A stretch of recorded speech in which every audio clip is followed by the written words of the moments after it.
तब एक उल्लू और गिद्ध उनके चरणों में उपस्थित हुए और बार बार उनके चरणों को बारी बारी से छूने लगे। उल्लू और गिद्ध की लड़ाई को जब प्रभु श्री राम ने सुलझाया। महर्षि वाल्मीकि द्वारा रचित पवित्र ग्रंथ रामायण के अनुसार एक बार भगवान श्री राम अपने दरबार में विराजे थे। तब एक उल्लू और गिद्ध उनके चरणों में उपस्थित हुए और बार बार उनके चरणों को बारी बारी से छूने लगे। प्रभु ये सब देखकर हैरान थे। उन्होंने गिद्ध से पूछा, आप दोनों बार बार चरण स्पर्श क्यों कर रहे हैं? तब गिद्ध ने कहा, प्रभु इस उल्लू ने मेरा घर मुझसे छीन लिया है, इसलिए प्रभु आप मेरी रक्षा करें और मुझे न्याय दें।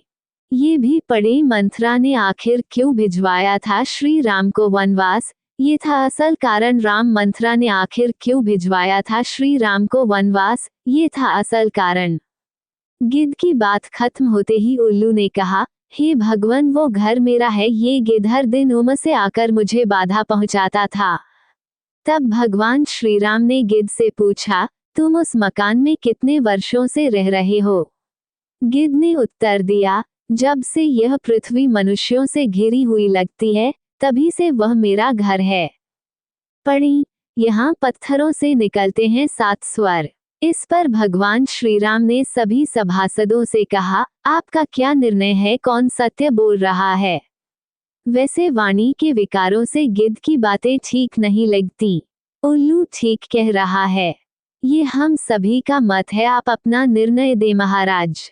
तब प्रभु श्री राम ने कहा, पुराणों में कहा गया है कि पहले ये सारी पृथ्वी जलमय थी और महाविष्णु के हृदय में विलीन हो गई। विष्णु अनंत वर्षों तक निद्रामग्न रहे। उनके उठने पर उनकी नाभि से पद्म उत्पन्न हुआ।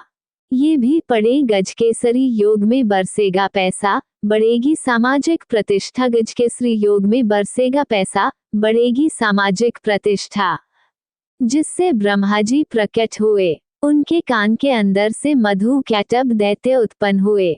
जब इन राक्षसों का संहार मां महाकाली ने किया तो मेद उत्पन्न हुआ, जिससे पृथ्वी की उत्पत्ति हुई। पढ़ी, पृथ्वी देवों से नहीं दानवों से हुई है उत्पन्न। भगवान विष्णु ने पृथ्वी को शुद्ध किया और ब्रह्मा जी ने सृष्टि की रचना की। उल्लू का जन्म समुद्र मंथन के दौरान हुआ, यानी उल्लू इस पृथ्वी में गिद्ध से पहले आया, तो ऐसे में गिद्ध को मृत्युदंड दिया जाना चाहिए। तभी अचानक आकाशवाणी हुई कि इस गिद्ध का वध मत कीजिए, ये कालगौतम के तपोबल से पहले ही दंड पा चुका है। पूर्वजन्म में ये ब्रह्मदत्त नाम का राजा था। एक बार कालगौतम नामक महात्मा इसके घर भोजन के लिए आए। तब ब्रह्मदत्त ने भोजन में मांस भी रख दिया। पढ़ी, पहले भी आ चुका है और अंत में भी आएगा प्रलय। महात्मा जी क्रोधित हो गए और उन्होंने शाप दिया, अब से तुम गिद्ध बन जाओगे और मांस ही तुम्हारा भोजन होगा। लेकिन जब अयोध्या नरेश श्री राम उन्हें अपने हाथों से स्पर्श करेंगे तो तुम्हें दिव्य रूप की प्राप्ति होगी। आकाशवाणी सुनकर जैसे ही श्री राम ने गिद्ध को स्पर्श किया, वो दिव्य रूप में परिवर्तित हो गया और दिव्यलोक की ओर चला गया। इस तरह उल्लू को उसका घर और गिद्ध को उसका न्याय मिल गया हुए और बार बार उनके चरणों को बारी बारी से छूने लगे। उल्लू और गिद्ध की लड़ाई को जब प्रभु श्री राम ने सुलझाया। महर्षि वाल्मीकि द्वारा रचित पवित्र ग्रंथ रामायण के अनुसार एक बार भगवान श्री राम अपने दरबार में विराजे थे। तब एक उल्लू और गिद्ध उनके चरणों में उपस्थित हुए और बार बार उनके चरणों को बारी बारी से छूने लगे। प्रभु ये सब देखकर हैरान थे। उन्होंने गिद्ध से पूछा, आप दोनों बार बार चरण स्पर्श क्यों कर रहे हैं? तब गिद्ध ने कहा, प्रभु इस उल्लू ने मेरा घर मुझसे छीन लिया है, इसलिए प्रभु आप मेरी रक्षा करें और मुझे न्याय दें।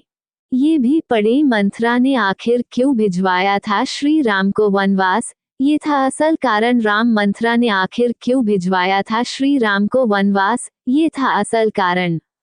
गिद्ध की बात खत्म होते ही उल्लू ने कहा, हे भगवान, वो घर मेरा है। ये गिद्ध हर दिन उम से आकर मुझे बाधा पहुंचाता था।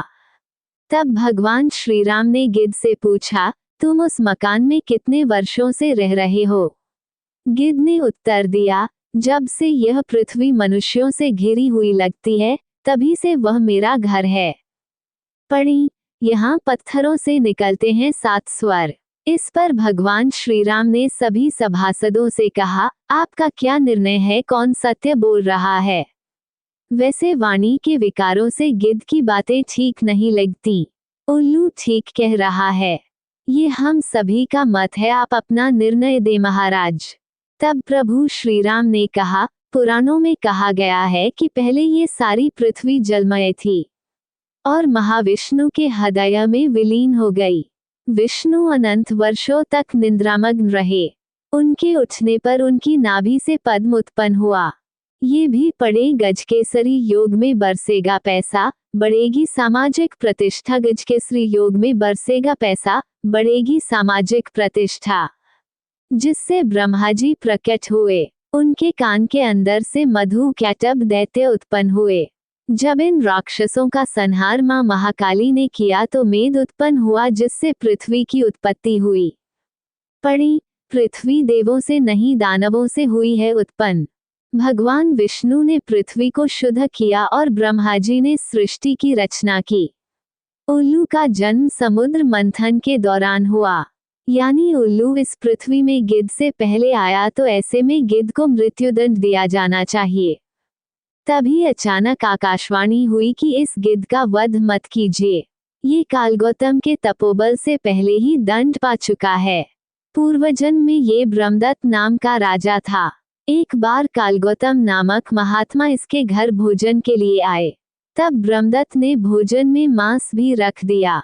पढ़ी, पहले भी आ चुका है और अंत में भी आएगा प्रलय। महात्मा जी क्रोधित हो गए और उन्होंने शाप दिया, अब से तुम गिद्ध बन जाओगे और मांस ही तुम्हारा भोजन होगा। लेकिन जब अयोध्या नरेश श्री राम उन्हें अपने हाथों से स्पर्श करेंगे तो तुम्हें दिव्य रूप की प्राप्ति होगी। आकाशवाणी सुनकर जैसे ही श्री राम ने गिद्ध को स्पर्श किया, वो दिव्य रूप में परिवर्तित हो गया और दिव्यलोक की ओर चला गया। इस तरह उल्लू को उसका घर और गिद्ध को उसका न्याय मिल गया।